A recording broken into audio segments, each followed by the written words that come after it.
이삭이 그 땅에서 농사하여 그 해에 100배나 얻었고 여호와께서 복을 주심으로 그 사람이 창대하고 왕성하여 마침내 거부가 되어 양과 소가 떼를 이루고 노복이 심히 많으므로 블레셋 사람의 그를 시기하여 그 아비 아브라함 때에 그 아비의 종들이 파는 우물을 막고 흙으로 메었더라.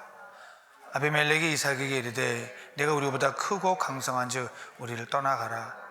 이삭이 그곳을 떠나 그랄 골짜기에 장막을 치고 거기에 우거하며 그 아비 아브라함 때에 팠던 우물들을 다시 팠으니 이는 아브라함 죽은 후에 블레셋 사람이 그 우물들을 메었습니다. 이삭이 그 우물들의 이름을 아비에 부르는 이름으로 불렀더라. 이삭의 종들이 골짜기에 파서 샘 근원을 얻었더니 그랄 목자들이 이삭의 목자가 다투어 가로되 이 물은 우리의 것이라 하매 이삭이 그 다툼을 인하여 그 우물 이름을 에색이라 하였으며 또 다른 우물을 봤더니 그들이 또 다투는 고로 그 이름을 신나라 하였으며 이삭이 거기서 옮겨 다른 우물을 봤더니 그들이 다투지 아니하였으므로 그 이름을 르호봇이라 하여 가로되 이제는 여호와께서 우리의 장소를 넓게 하셨으니 이 땅에서 우리가 번성하리로다 하였더라. 이삭이 거기서 부엘사바로 올라갔더니 그 밤에 여호와께서 그에게 나타나 가라사대 나는 내 아비 아브라함의 하나님이니 두려워 말라. 내 종 아브라함을 위하여 내가 너와 함께 있어 네게 복을 주어 네 자손으로 번성케 하리라 하신지라. 이삭이 그곳에 단을 쌓아 여호와의 이름을 부르고 거기에 장막을 쳤더니 그 종들이 거기서도 우물을 받더라. 많은 시간이 지났어요. 이제 하나님이 이삭을 다루어 가시는데 이 25절까지 많은 시간입니다. 하나님은 계속해서 복을 강조하세요. 복 주시겠다고. 하나님의 복은 이제 아브라함에 이어서 이삭에게 그리고 우리 세대에게까지 계속 되어집니다. 이 아브라함의 복은, 아브라함의 믿음의 약속은 그야말로 약속의 아들을 통하여 주어집니다. 다시 얘기하면 믿음이 있어야 합니다. 우리에게 주신 믿음의 유산은 이제 다음 세대까지 이 유산이 잘 전해져야 합니다. 하나님의 나라 백성이 나와야 합니다. 그러나 믿음이 있어야 합니다. 그러나 쉽지는 않습니다.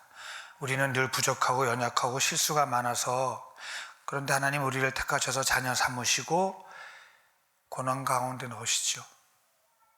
시련 가운데 넣으시죠. 기근 가운데 넣으시죠. 불러 넣으시죠. 환난을 불러 우리를 그 속에 넣으시죠. 역경을 주시죠. 어려움을 통해서 마치 믿음의 사람으로 만들어 가시는 것을 볼 수 있습니다. 바로 이삭입니다. 믿음의 조상 아브라함에게서 태어난 이삭일지라도 믿음이 저절로 생기지 않습니다. 믿음이 저절로 생기지 않습니다. 본인 자신이 이제 아브라함만큼만한 믿음의 시련과 연단을 겪습니다. 하나님을 만난 유산 받았지만 이제 개인의 연단과 시련이 주어집니다. 그리고 믿음이 자랍니다. 하나님을 신뢰하지 못해서 엄청난 수치와 낭패를 겪게 됐었어요. 아브라함도 그리고 이삭도 하나님을 신뢰하지 못했어요. 하나님을 믿지 못했어요. 환경을 더 믿었어요. 그 일을 통하여 엄청난 수치를 겪었어요. 이삭은 정말 창피함을 겪었어요. 이방 나라 왕을 통하여. 그 일을 깨닫고 이삭은 하나님의 사람으로 바뀌어 갑니다.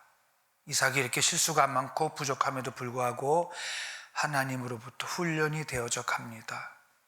그리고 이제 오늘 이삭이 농사를 짓니다. 그 땅에 농사를 짓습니다. 그 아브라함은 농사 짓는 사람이 아닌데 이삭은 농사를 짓습니다. 가인과 노아에 이어서 세 번째 농사를 짓는 유목민 중에서도 특이한 이삭입니다.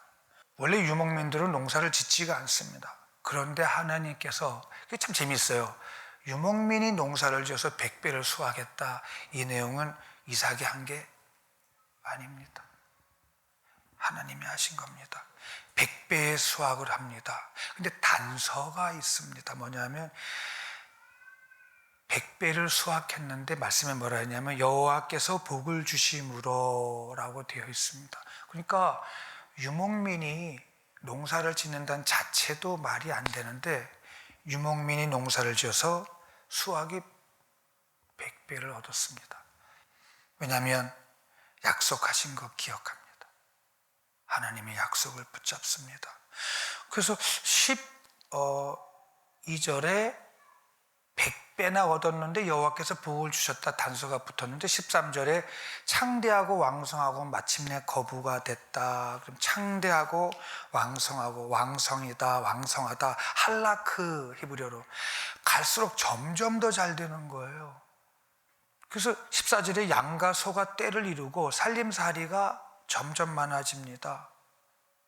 히브리인들의 부의 기준은 가축의 숫자에 있습니다. 양과 소의 숫자에 있습니다. 거기다가 노복, 이거는 이삭을 섬기는 종들입니다. 이삭 가문의 노동력을 말합니다.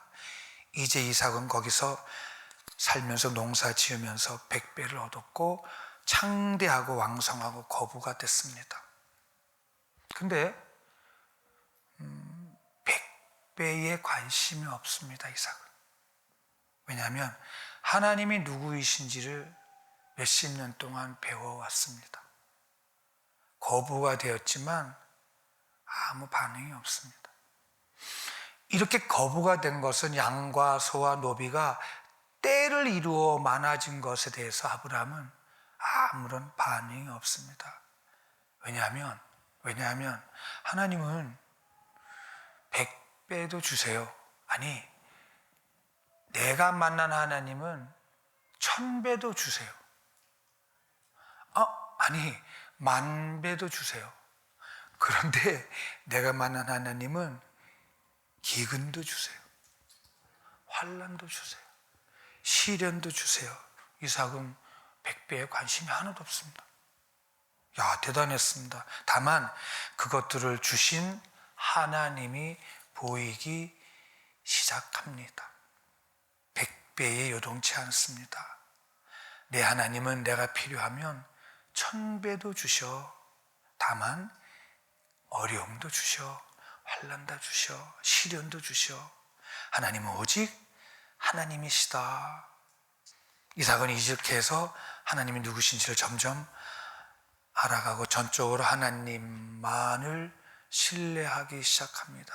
주신 분도 하나님이요. 가져가시는 분도 하나님이요. 아니, 내가 하나님의 것이야.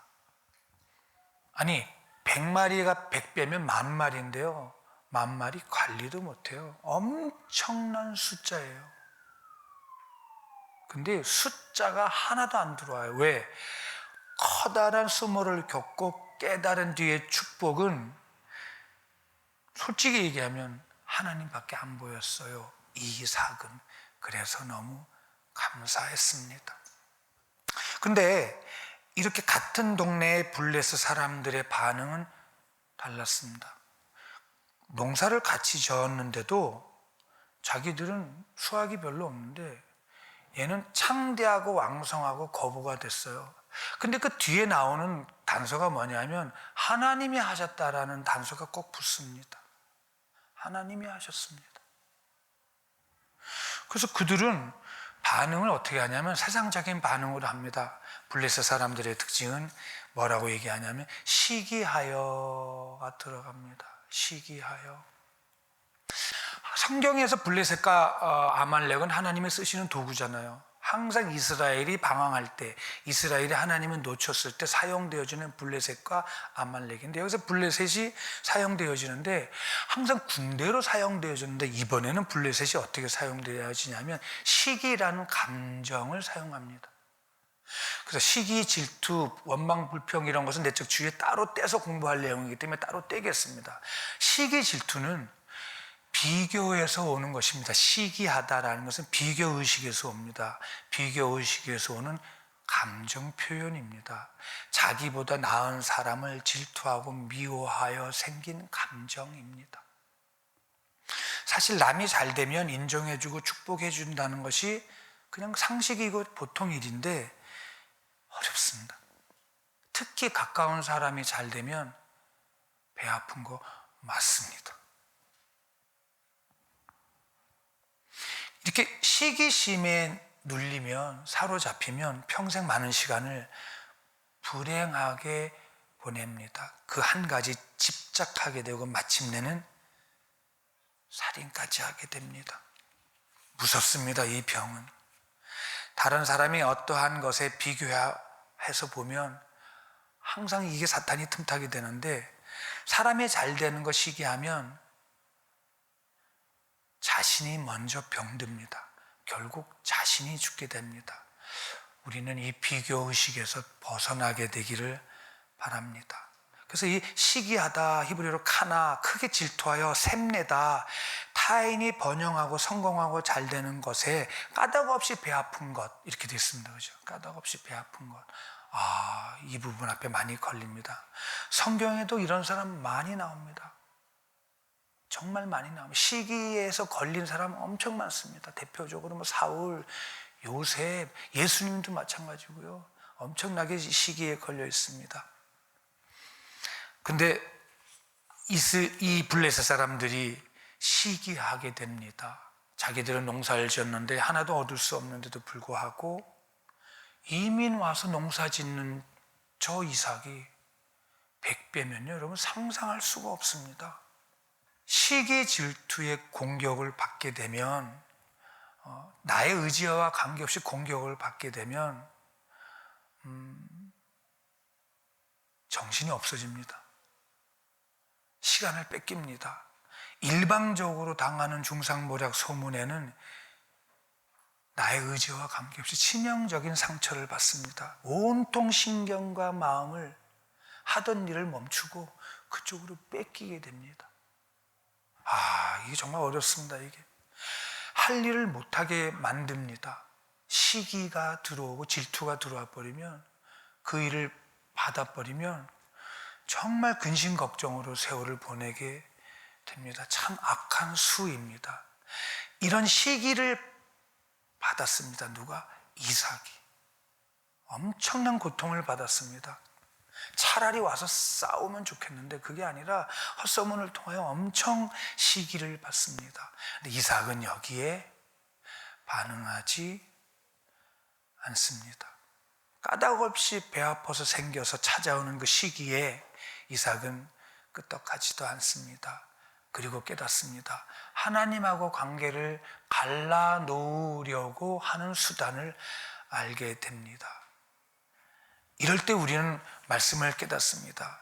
시편 27편을 우리는 항상 생각했습니다. 여호와는 나의 빛이요 나의 구원이시니 내가 누구를 두려워하리요. 여호와는 내 생명의 능력이시니 내가 누구를 무서워하리요.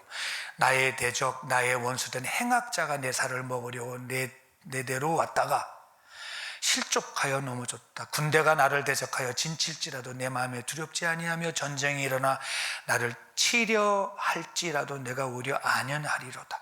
내가 여호와께 청하였던 것 한 가지 일곧 그것을 구하오니 곧 나로 내 생전에 여호와의 집에 거하여 여호와의 아름다움을 앙망하며 그 전에서 사모하게 하실 것이라. 이삭의 특징입니다. 네가 아무리 나를 시기하여 험담하여 나를 괴롭힐지라도 너에게 마음을 뺏기지 않아. 왜? 뺏길 시간이 없어. 하나님이 더 크셔. 시기라는 도구로 하나님이 나를 또 훈련해 내시는구나. 블레셋에 시기하는 그들 뒤에 계신 하나님을 보게 되는 이삭입니다. 엄청납니다. 예배 못하게 방해하는 나의 에너지, 나의 힘을 분산시키려고 달려드는 시기 질투라는 감정, 그럴수록 예배에 더 전념하게 되고 하나님 앞에 더 전념하게 되는 것을 볼 수가 있습니다.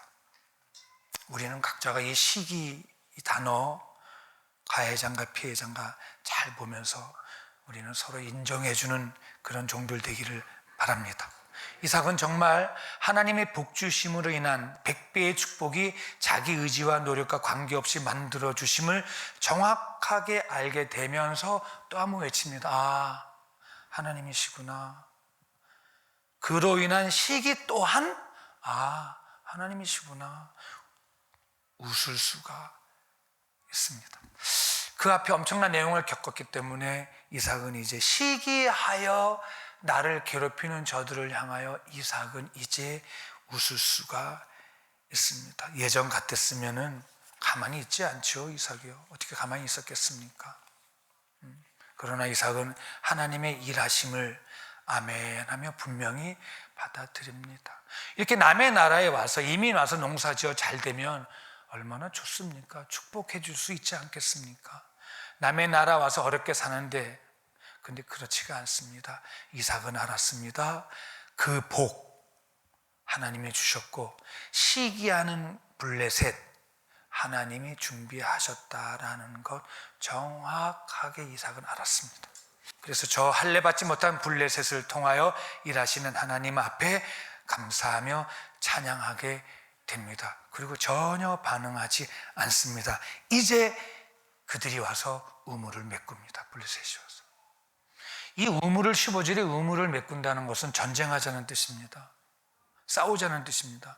간접적으로는 추방 명령입니다. 너 나가라는 뜻입니다. 떠나라는 것입니다. 대대적인 전쟁 선포입니다. 왜냐하면 16절에 이렇게 얘기합니다. 우리보다 크고 강성한 즉 남의 나라 와서 잘 되면 되냐? 말이 안 되지. 근데 이삭이 해서 된 건가요? 하나님이 복 주셔서 됐는데요. 설명할 수가 없습니다.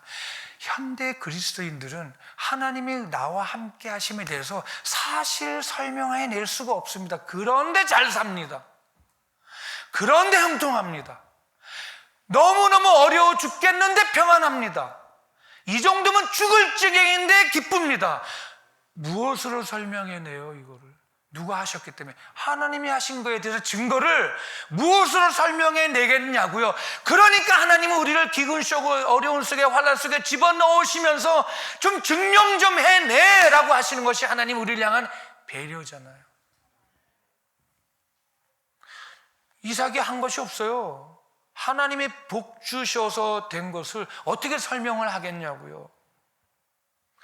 블레셋 사람들은 말이 안 됩니다. 왜 너만 잘 되냐? 왜 100배냐고? 너는 어떻게 해서 그러냐고? 하나님이 하셨어요 해도 못 알아듣습니다. 하나님의 역사가 시작입니다. 이렇게 시기와 질투에서 나오는 비교에서 나오는 질투, 이것이 역사를 일으키게 된 것이죠. 하나님이 일하시는 기회입니다. 나를 질투하는 그들, 그 사람들을 보면 안 됩니다. 이삭은 그들을 보지 않습니다. 이삭은 바로 시기 질투를 인해 나를 밀어내고 계시는 하나님을 볼 수가 있습니다. 어디로 밀어내냐 하면 점점 부엘세바로 밀어내고 있습니다. 우물을 파면 메꿉니다. 이삭은 거기에 전혀 반응하지 않고 이제 그랄 골짜기로 또 쫓겨갑니다. 또 장막을 치고 그랄 골짜기에 또 우물을 팝니다. 근데 또 물이 많이 나옵니다. 그때 저들이 와서 또 우물을 메꿉니다. 18절에는 그 아비 아브라함 때 팠던 우물을 다시 팝니다. 다시 되돌아와서 아브라함이 거했던 골짜기 와서 또 팝니다. 아브라함이 죽은 후에 블레셋 사람들이 그 우물을 메웠어요. 이삭의 그 우물의 이름을 그 아비가 부르던 이름으로 불러서 우물을 또 팠습니다. 우물에 대한 아버지로부터 약속에 걸리고 그 아버지가 그리운 거예요. 이삭은 늘 그 아버지가 사모가 그리운 거예요. 이럴 때 정말 아버지가 또 있어 주었으면, 아버지에 대한 사랑이기도 하지만 아버지 때부터 받았던 권리, 약속입니다. 우물에 대한 약속이거든요. 부엘세바의 약속. 이 우물은 약속했거든요. 건드리지 않겠다고. 그래서 아버지가 팠던 우물을 또 팝니다. 아버지에 대한 사랑이요, 아버지에 대한 위대함 앞에 다시 우물을 파며 이삭은 서 있습니다. 하나님은 이삭을 이렇게 해서 어디까지 끌고 가냐면 에브라임까지로 끌고 갑니다. 한 걸음 한 걸음 함께 하십니다. 우물을 파면 시기하여 메꿉니다. 다시 또 이삭은 하나님이시구나 깨닫습니다. 영의 눈이 열렸습니다. 지독하게 일이 안 되세요? 하나님이세요. 하나님의 일하심이에요. 누구? 나를 위해서. 이게 이삭의 믿음의 여정입니다. 그런 가운데 또 가장 귀한 하나님의 음성을 기억합니다. 뭐 준다고? 너 복 준다고. 그 복이 누구라고? 너와 내가 함께 하겠다고 복을 배웠습니다. 그 복은 네가 어디 가도 함께 할 거야. 죽을 지경인데 나 함께 하잖아. 봐봐. 너 나 안 보이니? 너 지금 죽을 지경이냐? 죽을 지경이니 환경 보니 나 보니 나 좀 봐봐. 나 죽을 지경으로 끌고 간 게 누군 줄 알아? 나야. 근데 그 속에 나를 발견하지 못하면 너는 불쌍한 거야. 우물을 또 메꿉니다. 이삭은 나는 괜찮다. 하나님만 계시면 돼. 우물 또 메꿔. 괜찮아. 너네 열심히 메꿔라. 나는 열심히 반응하지 않겠다. 이삭입니다. 쉽지 않죠. 그런데 어렵지 않습니다. 이제 상황과 환경을 넘어서서 우물을 메꾸게 하신 저 블레셋 사람들조차 불쌍하게 보여집니다. 어느덧 믿음이 자라게 된 것을 보지요. 하나님이 메꾸시는데 어떻게 내가 블레셋 사람하고 싸워요? 하나님이 우물을 메꾸시는데 어떻게 내가 저들하고 싸워요? 예전 같았으면 난리치고 한바탕 했겠지요. 세상 방법으로. 요동하지 않습니다. 그리고 가는 곳마다 상황에 따라 이삭은 이름을 짓습니다. 왜? 하나님이 함께 하셨음을 알리기 위해서 이름을 짓습니다. 하나님은 이렇게 한 걸음 한 걸음 에브라임을 이끌고 가고 계셨습니다. 아브라함의 열정도 보여주지만 하나님이 하나하나 함께 하신 것을 보여줍니다. 이제 이삭의 종들이 19절에 셈의 근원을 팝니다. 골짜기에서 셈의 근원을 팝니다. 생수가 나왔습니다. 아브라함 당시에 봤던 우물들을 복구시켰고 그 외에도 새로운 우물을 팠습니다. 그리고 우물들에 맞는 이름을 하나씩 짓습니다. 처음에 에색이라고 짓습니다. 그것은 억압당하다, 강탈당하다, 불공평하다 이름을 짓습니다. 이방인인 이삭이 어려움 당하는 것 불공평하지만 그러나 내가 너희를 포기한다. 나 괜찮다. 그 뒤에 일하시는 하나님이시기 때문에 괜찮다. 아주 관대한 마음으로 넉넉하게 포기합니다.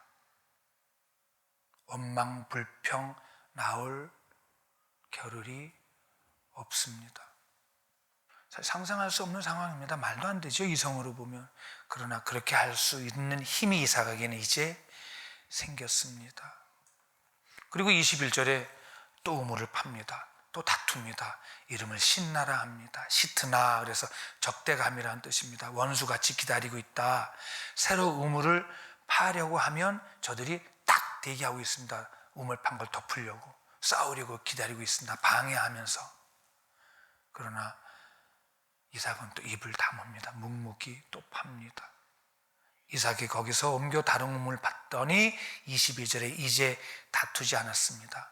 한 걸음 한 걸음 한 걸음 인도하는 것을 볼 수가 있습니다. 한 걸음 한 걸음 부엘세바로 발걸음을 하나님이 절묘합니다. 우물을 파면 메꾸잖아요. 방향이 점점 예루살렘 부엘세바 쪽으로 옮겨가면서 파는 거 있죠. 뭐라고 그랬죠? 26장에 내가 뭐 할 땅으로 가라. 지시할 땅. 하나님이 지시할 땅을 말씀하시고는 몰고 가고 계시는 것을 볼 수 있어요. 그건 우리는 볼 수 있잖아요. 이삭과 하나님의 관계 속에 우리는 멀리서 구약의 그림자처럼 볼 수 있습니다. 우리도 이렇게 몰고 가고 계시는 거 아세요? 구체적으로 하나하나 간섭하시면서 몰고 가는 것을 볼 수 있습니다. 어디까지냐면 부엘세바까지 몰고 갑니다. 그 이제 22절에 이삭이 우물을 팠는데 다투지 않는 거예요. 이름을 뭐라 했더라? 르호봇이라고 했더라. 여호와께서 우리 장수를 높였더라. 이 땅에서 우리가 번성하리라 라는 것이죠. 거기서 옮겨 그 블레셋 영토에서 조금 벗어난 곳이기 때문에 합법적으로 내 땅이라 그들이 주장하지 못하는 그 땅까지 옵니다. 하나님이 이렇게 이삭을 떠밀고 또 떠밀어. 이삭은 모르지요. 그냥 팠는데 물이 나와서 메꾸면 하나님이시구나 하고 또 팝니다. 또 옮겨서 파고 어느덧 르호봇이라는 곳까지 왔습니다. 이 르호봇까지 오게 만들어준 저 블레셋 사람들의 충성, 그거 볼 수 있는 눈이 있게 되길 바랍니다. 그들의 열심, 그 시기가 아니었으면, 다툼이 아니었으면 옮길 수가 없습니다.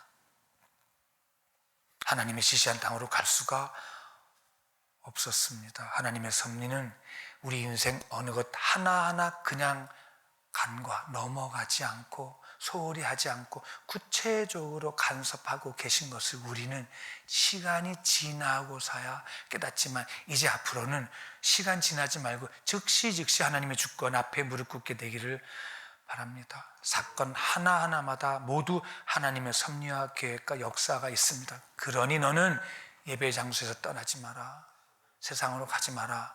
애굽으로 가지 마라. 어떠한 환난이 와도 가지 마라. 하나님의 주권을 인정하게 되면서 이렇게 하나님의 기가 막힌 역사와 계획을 보게 됩니다. 이렇게 이삭은 떠밀려서 르호봇이라는 곳까지 왔습니다.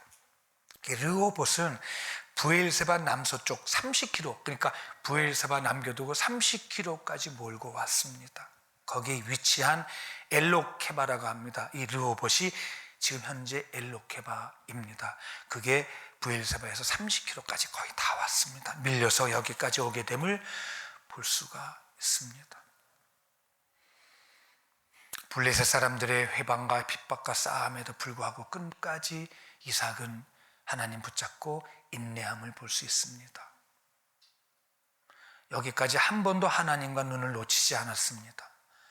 우리는 지금 단시간 내 몇 분 내에 여기를 마쳤지만 이삭은 20년이 거의 가까이 걸린 내용입니다. 100배의 양과 소를 10만 마리를 끌고 다닐 수도 없습니다. 사람도 한두 명이 아닙니다. 우물 하나 파가지고 물을 어떻게 해결해요? 근데 메꿔버려요. 몇 번씩이나. 이거를 감정으로 표현하지 않을 사람이 어디 있겠어요? 이삭이 이걸 어떻게 했다고요? 저들을 볼 수 있는, 저들 뒤에 있는 하나님을 볼 수 있는 그 눈을 열었다라는 것은, 그것을 우리는 뭐라고 표현한다? 복이다. 이게 복이죠. 이 사람 옆에 있으면 복된 거예요, 아마. 이런 사람 옆에 있으면. 한 번도 하나님과 눈을 놓치지 않았습니다. 모든 싸움과 시기, 질투, 이것을 무엇으로 받아들여요? 하나님의 섭리로 받아들였습니다. 하나님의 뜻으로 정확하게 받아들였습니다. 그것을 믿음이라 합니다. 기근도 100배로, 기근도 환난도, 그리고 축복도 100배 주시는 하나님, 나와 함께 하신 하나님, 저분이 나와 함께 하시면, 저분이 내 하나님이시면 어떠한 상황이 와도 괜찮겠다. 하나님이십니다. 참 훌륭한 신앙의 여정의 훈련이 이삭을 통하여 이루어지고 있고 우리는 깨달았습니다. 여기까지 밀고 오셨구나. 엘로케바. 이제 알게 됐어요. 하나님이셨구나. 그리고 23절에 이삭은 곧바로 브엘사바로 올라갑니다. 확실히 알았습니다. 이제 내가 왜 브엘사바로 올라가지? 뭐 때문에 내려갔지요? 기근 때문에 내려갔잖아요. 어디 가려고? 애굽 가려고. 거꾸로 내려간 이삭을 하나님이 스톱시켜 놓고 거꾸로 다시 올려보내지요. 결국은 브엘세바를 떠나면 안 되는 거였구나. 이삭이 올라갑니다.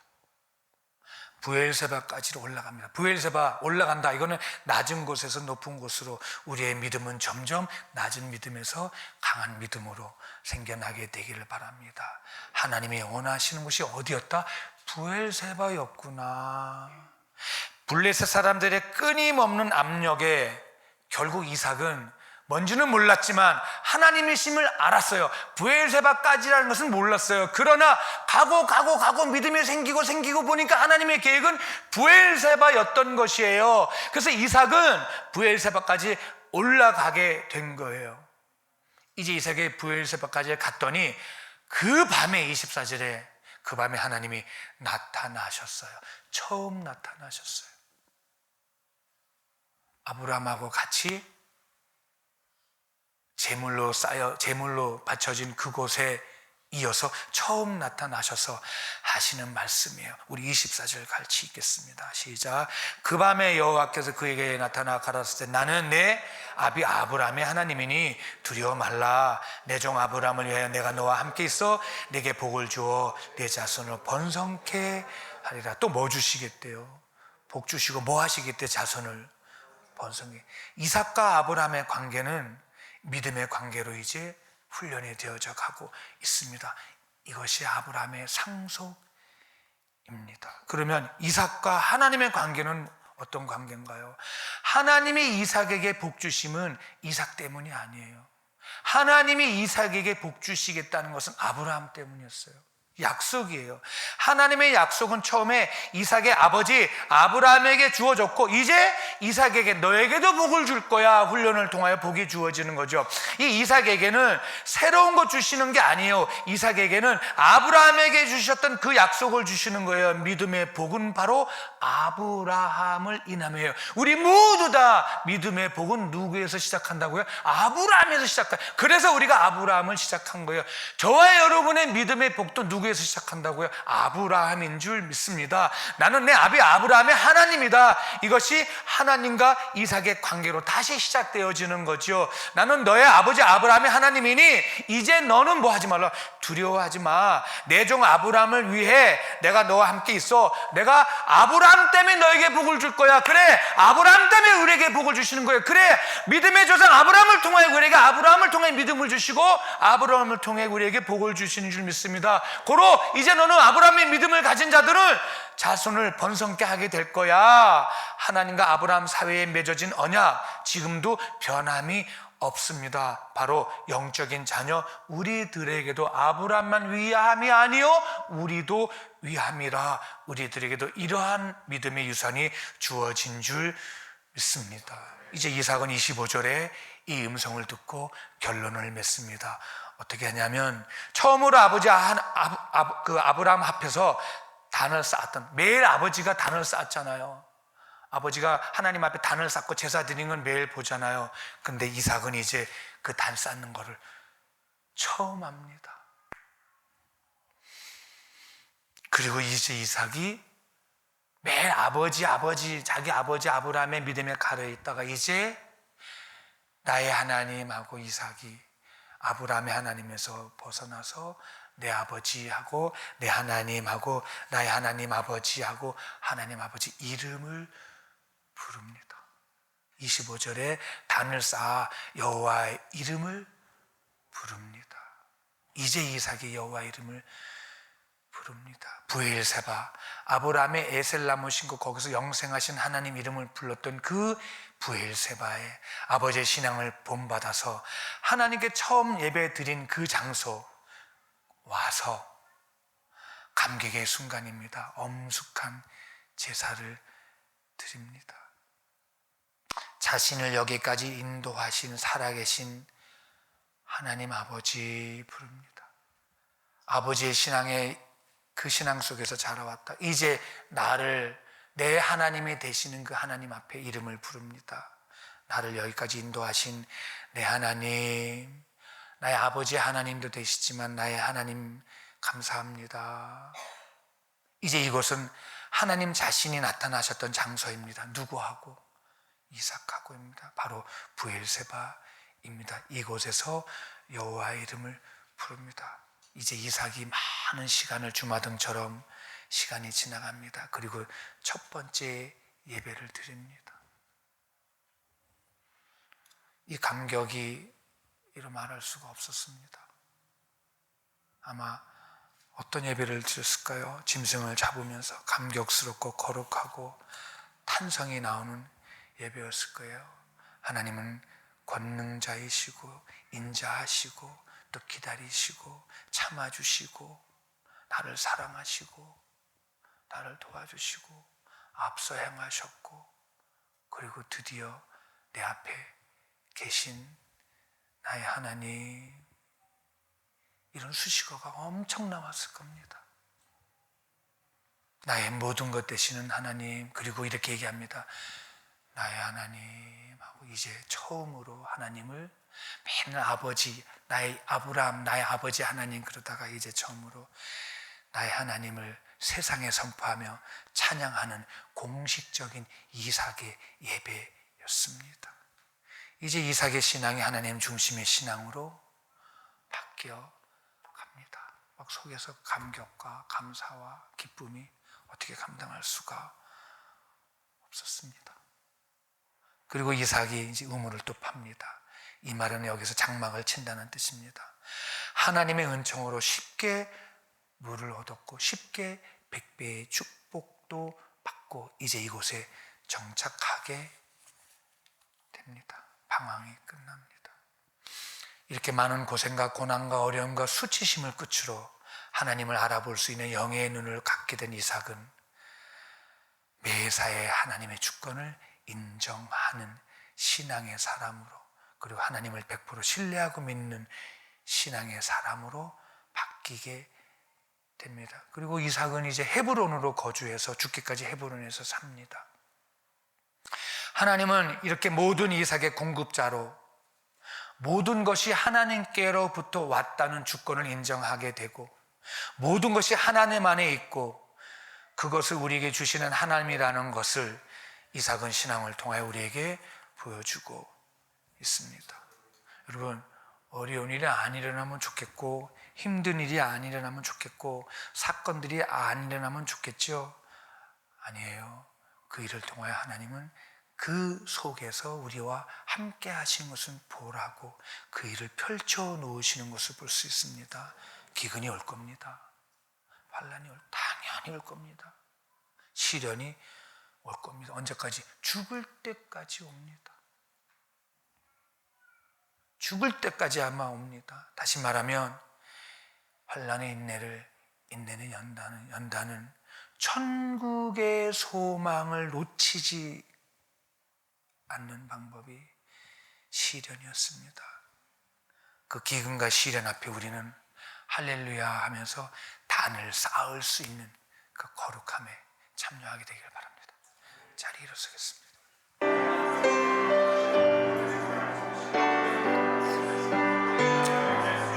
환난이라는 것은 그대로 말대로 환난입니다. 환난과 시련을 견딜 만한 사람은 별로 없습니다.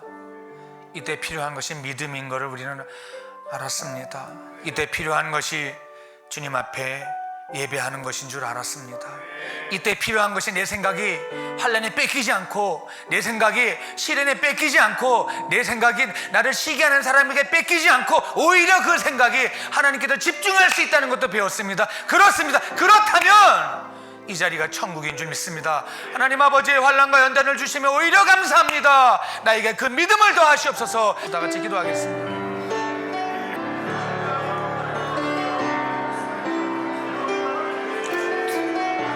하나님 아버지, 100배에 대한 축복에 이삭은 별로 감동이 없었습니다.